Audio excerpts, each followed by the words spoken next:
Воредни инспекциски контроли се спроведуваат низ општините во Македонија, се проверуваат приватни и државни објекти, колективните домувања. Инспекторите имаат полни раце работа, потврдува и председателот на заедницата на единиците за локална самоуправа Орце Ѓоргиевски, кој изјави дека е во постојана комуникација со сите градоначалници и потврдува дека има недостиг на локални инспектори. За сега општините меѓусебно си ги разменуваат, но мора да се испупа овој вакуум на недостиг. Нема доволно инспектори, тоа го соопштивме не само сега поради состојбава, сме го говореле во јавност изминатиот период.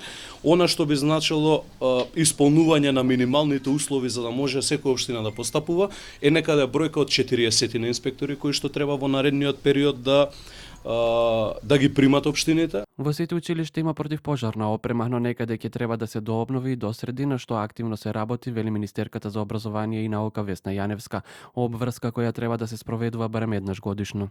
Кај некои училишта, во главно во внатрешноста на земјата, се случува тие апарати треба еднаш годишно да се проверат, да не биле проверени во текот на годината, па ќе се допроверат. Треба да се проверат и цревата, извинете се, а тоа како ми кажуваат, јас така ви објаснувам, дали се на соодветното место и дали се исправни, и тоа е сега во тек.